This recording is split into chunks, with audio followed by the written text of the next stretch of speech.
새해가 되자마자 항상 사람들이 하는 생각이 있어요. 새해만 되면은 이제 어떻게 해보자 이런 계획들 많이 세우시고, 이전에는 망했지만 올해부터는 어떻게 좀 해봐야지 이런 것들 결단 결심. 그리고 헬스장 이런 데 가도 1월 달에 사람이 제일 많고 한 달 지나면 뚝 떨어지고 그렇게 된다고 하더라고요. 그래서 오늘 말씀의 제목은 어떻게 살 것인가 이렇게 정해봤습니다. 이렇게 설교 제목을 이렇게 하면은 어떤 분들은 목사님 너무 요즘 설교가 너무 성경적이지 않고 인문학적으로 가는 거 아닙니까? 요즘 젊은 목사님들 특히 막 뭔가 있어 보이는 척 하려고 옛날 어르신 목사님들처럼 날것에 복음을 전하지 않고 요새는 자꾸 이렇게 물을 타서 무슨 교양 강의 같이 설교를 하세요. 뭐 이런 분들 있죠. 걱정하지 마십시오. 예, 생긴 거는 좀 그렇게 날티나게 성경적이지 않을 것처럼 생겼나 봐요. 제가 말투도 막 제가 거룩하게 막 이렇게 얘기를 안 하다 보니까 그냥 평상시 말투처럼 이렇게 말을 하고 설교 때도 그렇게 하다 보니까 저를 잘 모르시는 분들은 이제 뭔가 약간 자유주의 목사인가? 이렇게 생각하시는 분들도 있더라고요. 근데 정확히 성경에 우리가 어떻게 살아야 되는지 그 내용이 엄청나게 많이 나옵니다. 근데 이제 그거를 사람들이 자기 개발한다고 생각할 때는 굉장히 많이 집중해서 생각을 하는데 그 내용이 이미 그거보다 더 좋은 내용들이 성경에 이미 있는데 그거를 생각들을 잘 못 하시더라고요. 그래서 그거랑 좀 성경이 뭔가 저렇게 종교적인 얘기, 저 멀리 떨어져 있는 그들만 좋아하는 얘기가 아니라 그냥 어떻게 살고 싶으세요? 라고 일반적인 모든 사람들한테도 충분히 답을 줄 수 있는 것이다 라고 제가 전달을 해보려고 합니다. 자, 이런 굉장히 유명한 말이 있어요. 이거 아마 아실 거예요. 생각하는 대로 살지 않으면 어떻게 된다고요? 사는 대로 생각하게 된다. 이걸 프랑스의 소설가 폴 브루제라는 사람이 이 얘기를 했대요. 이 얘기를 다시 하면은 생각을 잡고 부여잡고, 우리 더 쉽게 말을 할게요. 정신줄을 잡고 살지 않으면 사는 대로 그냥 정신승리하게 된다, 그 뜻이에요. 그러니까 결국에는 어떻게 살 것인가, 무엇을 위해 살 것인가, 방향을 똑바로 잡으란 얘기죠. 여기까지 얘기하고 끝나면 그냥 인문학 강의가 되는데, 이 얘기가 오늘 우리가 읽은 이 하나님의 말씀에 그대로, 아니 더 깊게 잘 나와 있습니다. 자, 오늘 말씀을 다시 짚어볼게요. 너희는 열매 없는 어둠의 일, 뭔지 모르지만 다크다크하고 뭔가 안 좋은 거겠죠. 어둠의 일에 참여하지 말고 도리어 그걸 어떻게 하라고요? 그거를 혼내라는 거예요. 야, 그건 안 돼. 그러면 안 돼. 사람이 그렇게 살면 안 되는 거야. 옛날에는 이런 게 있었거든요. 처음에 그 얘기를 들을 때는 기분이 나쁘면서도 그 얘기가 굉장히 중요한 얘기들이 많았어요. 옛날 부모님, 학교 선생님, 그리고 심지어는 지나가는 동네 아저씨, 동네 할아버지 할머니도 우리가 잘못 행동하잖아요. 그러면 야 임마 그렇게 하면 안 돼! 하고 뭔가 이렇게 책망, 그러니까 혼내는 게 있었어요. 근데 그때는 듣는 애 때는 그거 들을 때 기분이 좋지는 않았겠죠. 근데 지나고 나 보니까 그게 사회를 유지시켜줬어요. 근데 요즘 이제 큰일 났습니다, 지금. 근데 고대 몇천 년 전에 고대 비문에도 요즘 애들은 버릇이 없다 이렇게 적혀 있다고는 하지만 그거 어느 정도 이해는 해요. 이전 세대에 비해서 항상 다 부족해 보이는 건 어쩔 수 없겠지만 요즘은요 그 책망하지 않기 때문에, 그러니까 혼내는 개념이 없어요. 그러니까 심지어는 부모님조차 자녀들을 혼내지 않아요. 그러니까 어디서 또 굉장히 좋은 굉장히 수준 높은 교육 강의를 많이 들으셔가지고 아이의 마음을 알아줘야 됩니다. 절대 혼내면 안 됩니다. 절대 매를 들면 안 됩니다. 저는 개인적으로 그거 굉장히 반대하거든요. 그거는요 평생 그 행동 발달, 아동 심리 연구하신 박사님이나 할 수 있는 겁니다. 우리가 일반인이에요. 그냥 일반 부모님이라고요. 이런 거 할 수 있다고 생각하세요? 본인들이? 애들이 그렇게 행동 발달 장애가 일어나서 뭔가 부적합한 행동을 할 때 갑자기 막 감정이 컨트롤이 딱 돼가지고 감정 조절해서 아들 그렇게 행동하면 안 돼요. 머리 이렇게 길어가지고 그러면 안 됩니다. 이렇게 하실 수 있으세요?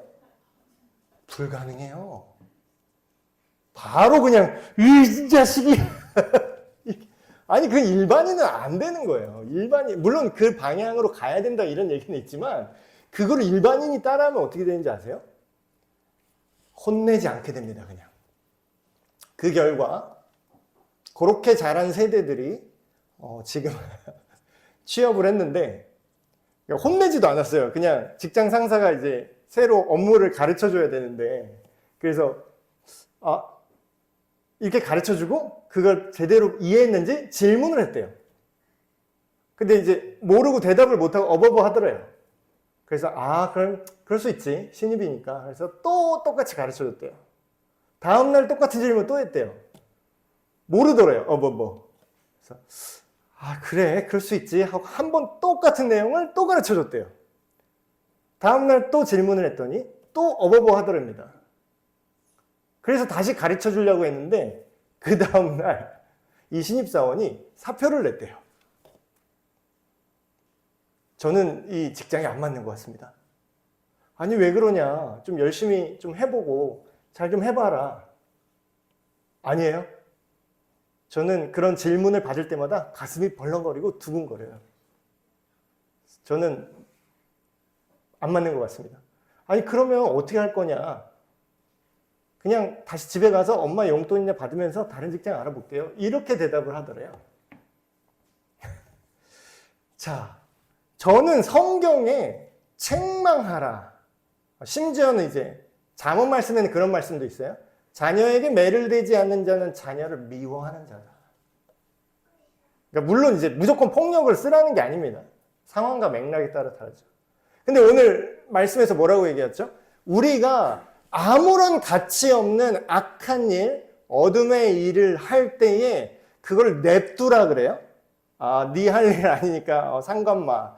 아무도 상관을 안 해요, 요새는. 그러니까 어떻게 해요? 직접 그런 사람들을 이제 고용해서 써야 되는 사장님이 이런 말 합니다. 아프니까 사장이다.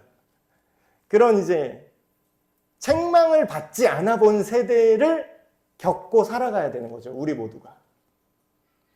근데 뭐 이 정도면 다행인데 더 심한 악한 일들을 하는 사람들이 많아요.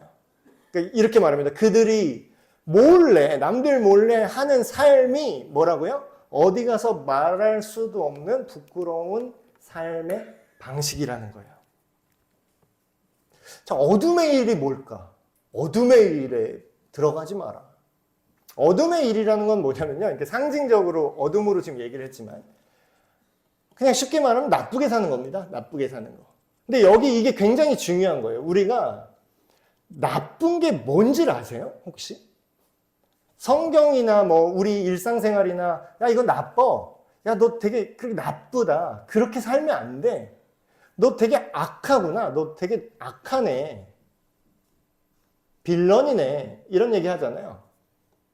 그러니까 뭘 기준으로? 뭐가 나쁜지 아세요 혹시? 나쁘다라는 게 뭔지 아세요? 그걸 알아야 뭐 책망하든지 혼내든지 할 거 아니에요. 자, 이걸 먼저 이제 얘기를 하고 넘어갈게요. 여러분, 악함이나 나쁘다라는 개념은요, 그냥 스스로 존재할 수가 없습니다. 악하다라는 건요, 그 자체는 형태가 없어요. 악이라는 건 형태가 없고요. 뭐만 존재하냐면 방향성만 존재합니다. 방향. 자, 예를 들어 볼게요. 제가 이게 악한 게 뭔지를, 이 개념을 제가 설명시켜 드릴게요. 자, 물을 지금 바닥에 뿌리는 거예요. 신목사가 어떤 행동을 하는데 그 행동이 뭐냐면 물을 가득 받아다가 저기 계단에 여기 들어오는 입구에 물을 막 뿌려. 막.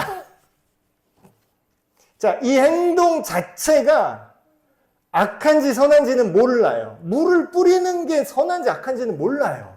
근데 제가 지금 같은 날씨에 눈이 이렇게 왔는데 영한데 물을 막 길거리에 뿌리고 다녀요. 와. 그러면 사람들은 저한테 뭐라 그럴까요? 나쁘다고 합니다. 왜 나쁘죠? 겨울에 바닥에 물을 뿌리면서 다니면 얼어서 지나가는 사람이 넘어지겠죠? 다치겠죠? 심지어는 제가 알던 어떤 분은 연세가 있는 분들은요, 넘어지면은 이 고관절이 부러져요, 뼈가. 그러니까 엉덩이 뼈가 부러져요. 근데 그런 분들은요, 연세 많으신 분들은 길 가다가 넘어져서 고관절 부러지잖아요? 그것 때문에 돌아가시기까지 해요. 그걸로 당장 죽지는 않죠, 사람이. 근데 그거 시름시름 앓고 그거 뼈 안 붙어서 계속 병상에 있다가 점점 악화돼서 돌아가시기까지 해요. 제가 그런 분 꽤 많이 봤거든요. 그래서 어르신분들 겨울에 이렇게 돌아다니는 게 굉장히 위험한 겁니다. 그 행동 자체가 위험한 건 아닌데 그렇게 될 수도 있어요. 자, 생각해 봅시다. 물을 바닥에 뿌리는 게 악해요? 악할 수도 있고 아닐 수도 있어요. 자, 똑같은 행동을 제가 아주 찌는 여름에 아이들이 밖에 야외 풀장을 막 설치해 놨는데 발바닥이 어때요? 찌는 태양이 내리쬐면 아스팔트가 막 익죠? 거기에다가 날계란 딱 던지면 바로 후라이 됩니다. 그런 상황에서 제가 바닥에 똑같이 물을 막 뿌려요. 그럼 사람들이 저한테 미쳤다고 할까요? 고맙다고 할까요? 물을 똑같이 뿌렸는데 똑같이 물 뿌리는 게, 그러니까 우리가 죄와 악을 생각할 때는 그 자체의 형태가 있지 않다는 걸 알아야 됩니다. 자, 죄와 악이라 함은 성경에서만 그렇게 얘기하는 게 아니라요, 우리가 사는 일상생활에서도 원래 올바른 목적과 의도를 벗어나면 그걸 뭐라 그래요? 그걸 악이라고 하는 겁니다. 그걸 나쁘다고 하는 거예요. 원래 목적과 의도가 선해야지 그 행동이 나쁜지 좋은지를 알 수가 있죠. 자, 그 반대 개념을 얘기합니다. 자, 혼내고 책망받는 것은 어떻게 된다고요? 몰래 하는 게 되는 게 아니라 빛으로, 밝은 것으로 인해서 그것이 드러나게 돼 있대요. 드러나는 것마다 빛이다. 여기서 말하는 빛은 뭘 상징하는 거냐면 하나님의 뜻, 하나님의 의도를 상징합니다. 어떤 본문에서 하나님 자체를 빛이시다, 예수 그리스도는 이 세상의 빛이다, 이렇게 얘기하죠. 자, 이걸 생각해 봅시다. 하나님의 온전하고 선하신 목적, 아까 목적을 벗어난 게 악이라고 제가 설명드렸죠. 올바른 목적을 벗어난 게 악이다. 근데 하나님의 올바른 의도 안에서 우리가 머무는 걸 뭐라 그러냐면 그걸 빛 아래에서 산다 그래요. 빛 아래에서. 근데 이제 이게 알 수 없는 얘기가 나오죠. 빛으로 어둠에 비추면 그 드러나는 것마다 빛이 된다, 이렇게 얘기해요. 제가 이 개념을 이해할 수 있게 하나 말씀을 드리면, 그 면도기로 이제 면도를 하잖아요. 남자분들은 또 이해하시던데, 면도기를 이거를 계속 그냥 쓰고 어두운 그늘에 바람 안 통하는 어두운 그늘에 이렇게 냅둬 보세요. 똑같이 그대로 그 면도기를 다음에 면도를 하잖아요. 그러면 어떻게 되냐면 여기 피부가 다 독이 올라서 이렇게 뻘겋게 올라옵니다. 심하면 이렇게 부어요, 피부가. 왜 그럴까요? 그 어두운데 면도기를, 사용한 면도기를 그냥 냅두잖아요. 그럼 그 안에서 세균이 자라요. 근데 되게 신기한 건 뭐냐면요. 뭐 당연한 얘기지만 과학적인 얘기입니다. 그 똑같은 면도기를 물에다가 이렇게 잘 이렇게 헹궈서 그냥 햇빛에다 이렇게 딱 냅두는 거예요. 그러니까 아무것도 한 적이 없어요. 특별한 일을 안 했어요. 그냥 빛에 그냥 노출만 시켜놨어요. 그래서 하루 이틀 지나고 빛을 계속 쬐잖아요. 그 상태 그대로 쓰잖아요. 이게 균이 하나도 없네. 깔끔하게 잘 쓸 수 있습니다. 여러분, 우리가 이와 똑같이 하나님 앞에 우리가 드러나야 된다 이렇게 얘기하고 있어요. 우리의 삶과 우리의 생각과 우리의 인생이 하나님 앞에 가져다가만 놓으라는 거예요. 그러니까 제가 지난주나 지지난주 계속 똑같이 얘기하잖아요. 네가 깨끗해져. 네가 균이 없어야 돼. 넌 죄가 없어야 돼. 이렇게 얘기하는 건 종교라고요. 근데 하나님의 말씀인 성경은 뭐라고 얘기하죠? 갖다만 놔. 네 어둠의 일, 그게 나쁜 거야. 그걸 책망하고 그거 혼나야 돼. 그런데 어떻게 하라고요? 은밀한 데 숨겨놓지 말고 그거를 가지고 밝은 하나님 앞에 까놓으라는 거예요. 이거를 우리가 교회 용어로 뭐라고 얘기하냐면 회개라고 합니다. 회개하려면 어떻게 돼요? 먼저 자기가 뭘 잘못했는지 알아야죠. 내가 뭔가 어둠 속에 있었던 게 뭔지 자기가 알아야 돼요. 그래서 그걸 가지고 옵니다. 하나님, 제가 이렇게 하나님의 원래 목적에서 벗어난 잘못된 어두운 일을, 어두운 행동을 했습니다. 제가 여름에 사람들이 덥지 않도록, 발이 디지 않도록 물을 뿌렸어야 되는데 제가 사람들이 엿을 드시라고 자빠지라고 어느 한 놈 걸려서 죽으라고 물을 겨울에 뿌렸습니다. 하나님 아버지, 저는 이거를 사람들한테 말하기도 부끄러운 이 나쁜 마음이 있습니다. 내가 그들을 해코지하고 싶은 이 마음이 악한데 날 좀 살려주십시오 하고 하나님 앞에 갖고 오면 어떻게 된다고요? 예수님을 믿는 사람이 안 믿는 그냥 일반적인 사람들과 가장 큰 차이점은 이겁니다. 그러니까 그냥 보면 별 차이가 없어요. 그 사람도 열받고 저도 열받고 그 사람도 애들이 말 안 들으면 화나고 나도 애들이 말 안 들으면 화나고 똑같아요. 별 차이가 없어요. 그 사람도 돈 많으면 좋고 예수님 믿는 사람도 돈 많으면 좋아해요. 근데 가장 큰 차이는 뭔지 아세요? 그 사람들은 그냥 자기 마음대로 살고요. 진짜 예수님을 믿는 사람들은 그게 하나님의 목적을 벗어났다라는 걸 누가 계속 알려주세요. 성령님이. 진짜 믿는 사람 안에 함께 하시는 하나님의 영이, 하나님의 마음이 그거 아니야. 너 그거 이상해. 이거를 계속 태클을 거는 거예요. 그러면 우리가 가만히 있을 수가 없습니다. 예수님 믿는 사람은요, 나쁜 짓을 오래 지속적으로 하기가 힘들어요. 이게 장점이자 단점이에요. 장점은 점점 선한 쪽으로 끌려갈 수밖에 없다는 게 장점이고요. 단점은 뭐냐면 힘들어요. 죄 짓는 사람은 죄라는 인식을 못하기 때문에 그냥 질러버려요. 아, 저놈 새끼 저거 가서 자빠져서 죽어라 하면서 물 막 계속 뿌려도 마음이 후련해요. 아주 그냥 신나요. 어느 놈 하나 걸려서 자빠져서 어디 부러져라.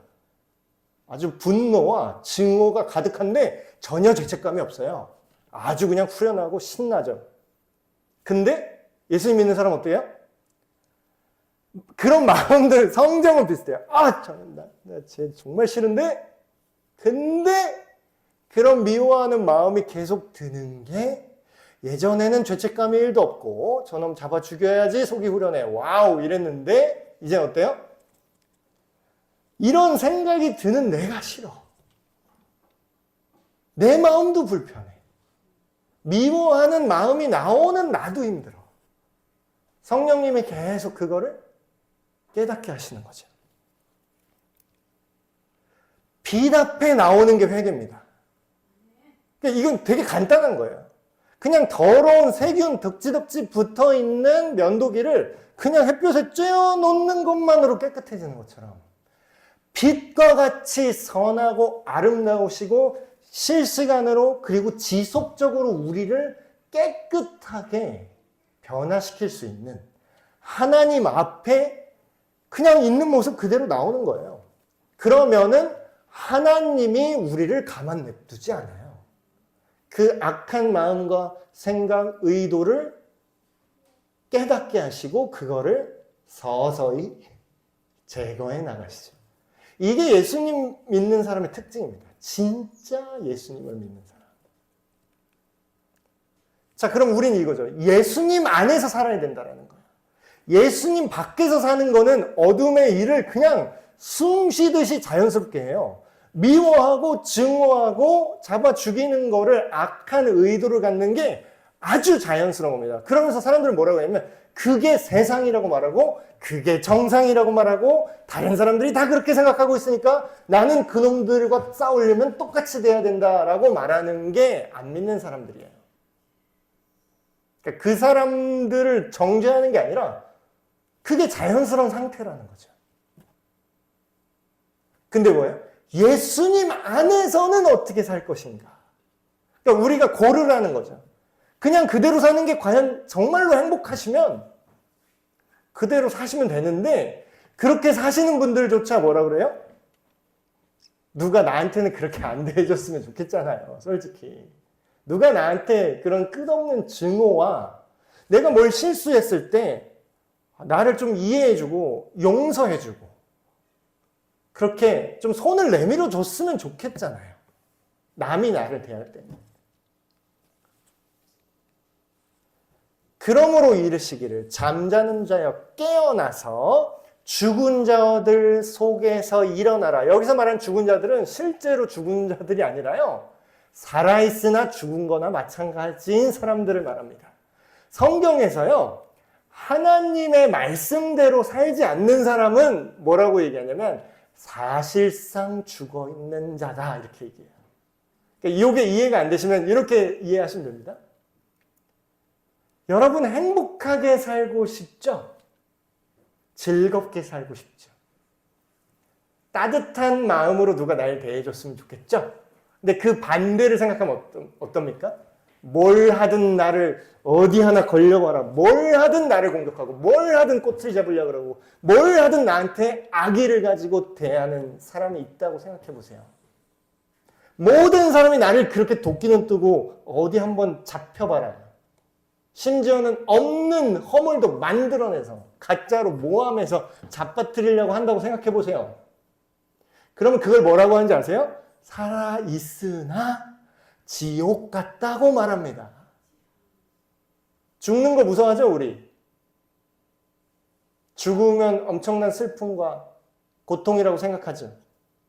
살아있으나 죽는 거나 매한가지인 삶이 그런 겁니다. 끝없는 악의, 끝없는 불안, 끝없는 공포.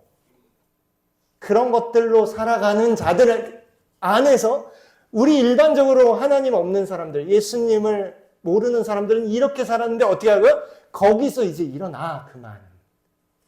거기서 내가 살려줄게 하는 게 예수님입니다. 그리스도께서, 예수 그리스도께서 너에게 빛처럼 비춰주실 거라는 거예요.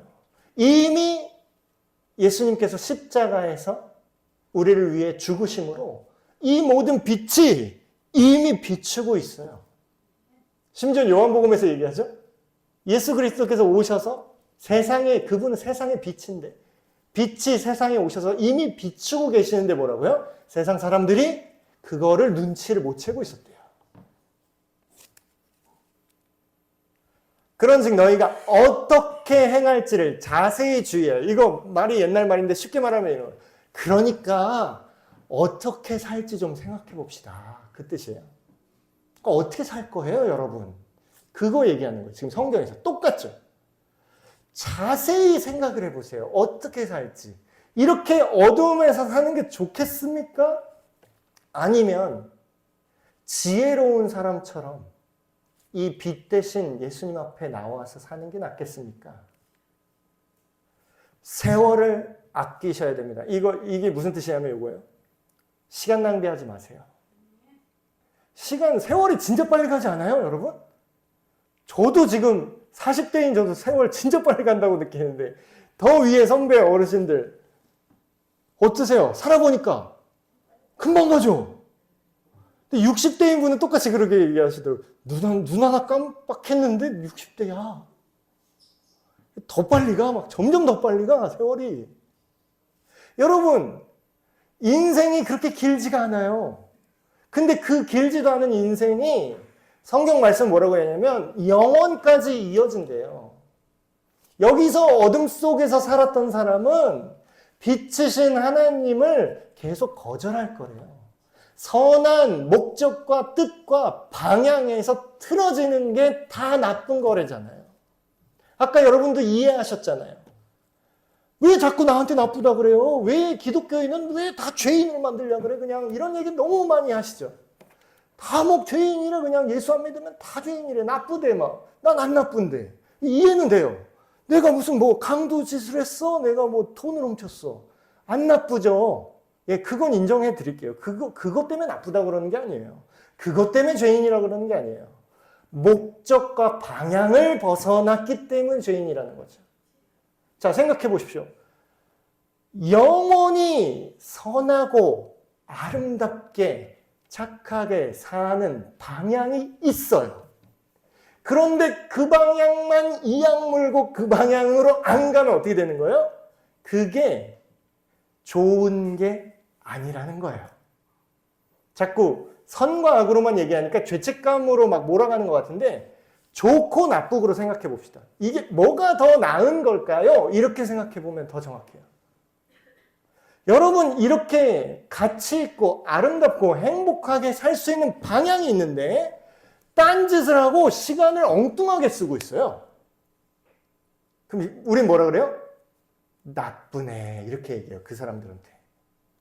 여러분 자녀들 아니면 여러분 스스로에게 그런 얘기를 해보십시오. 야, 허송세월했다. 후회하시잖아요.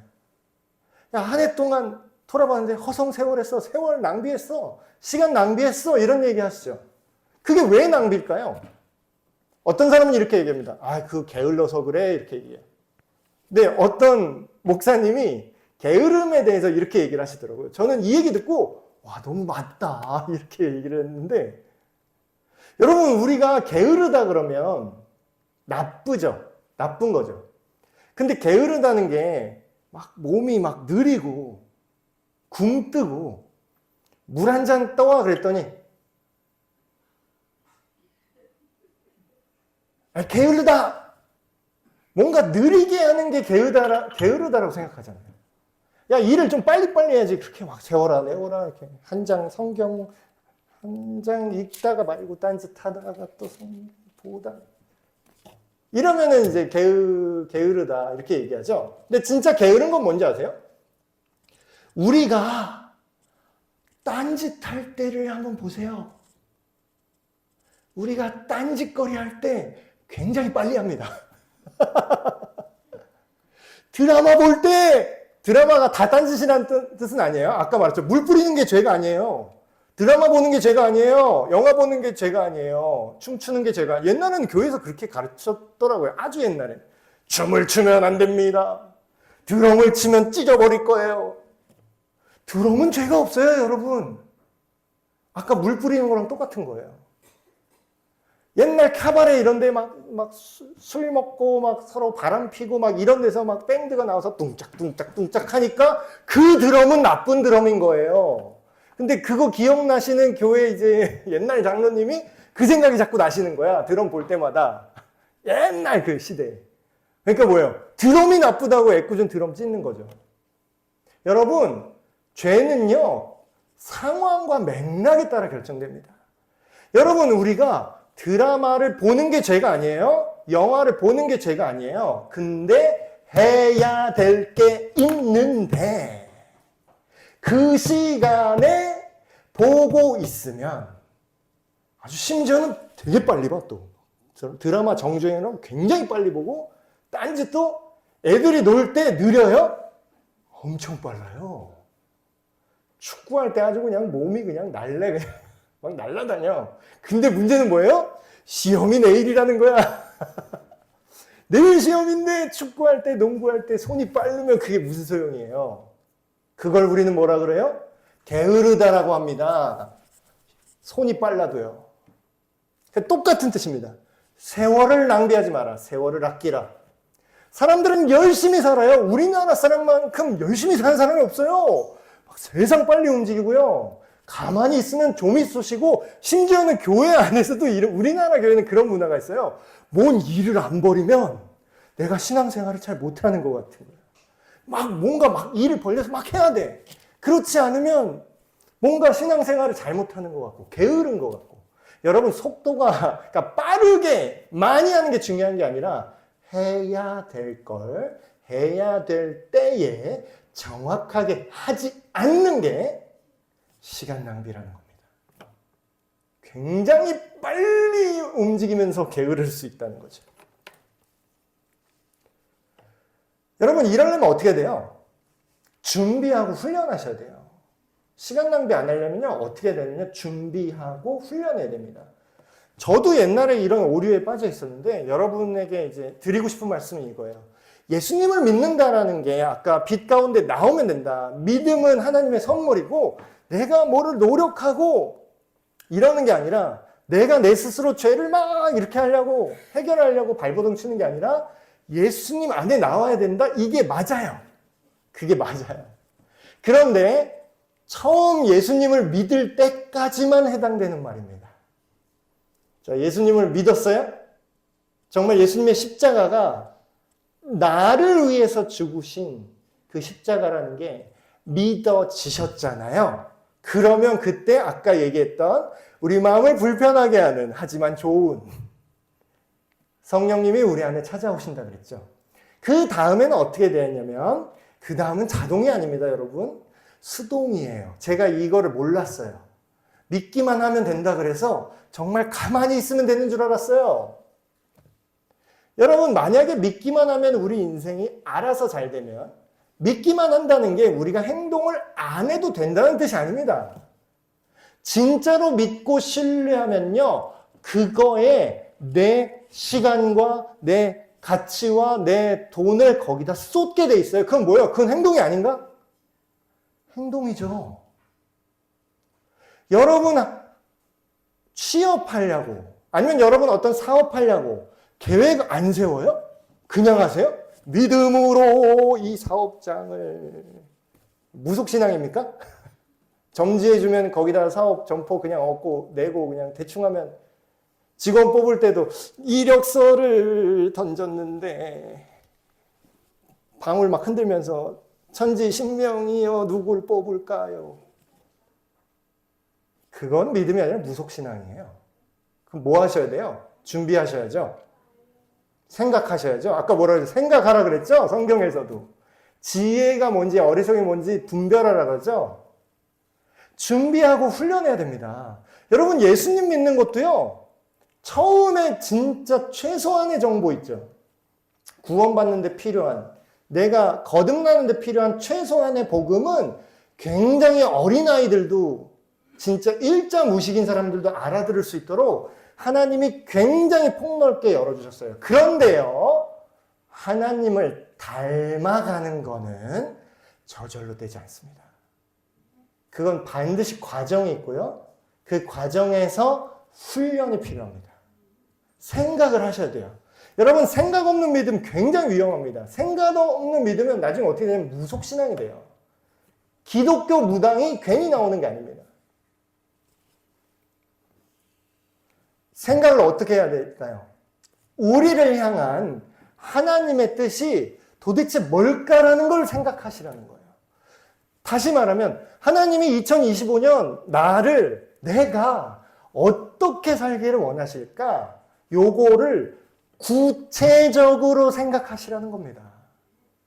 구체적이지 않은 거는 안 하겠다라는 거예요.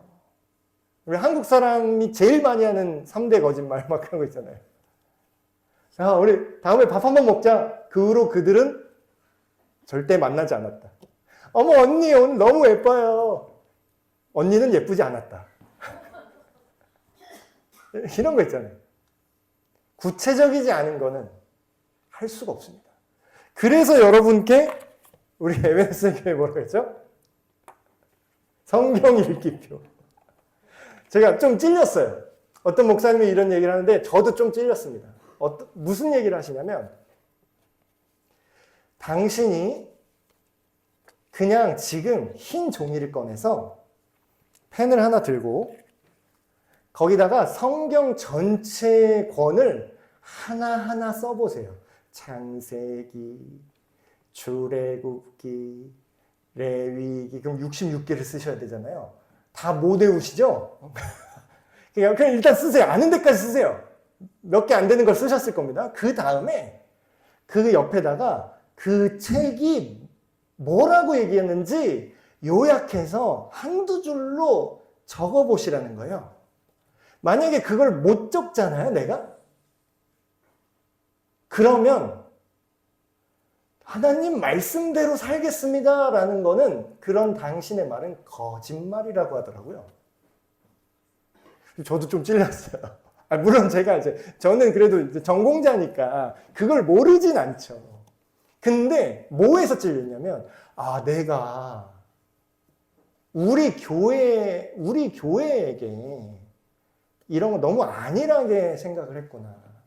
나도 나름대로 구체적으로 하나님의 말씀대로 사는 게 뭡니까 이거를 알려주려고 구체적으로 하려고 굉장히 노력했는데 지구 최고의 목사가 하는 설교 한 편보다 하나님의 말씀인 성경을 본인이 직접 읽는 게 최고다. 이렇게 얘기를 하는 거예요. 여러분, 사탄은요, 교회 다니는 사람 별로 안 무서워합니다.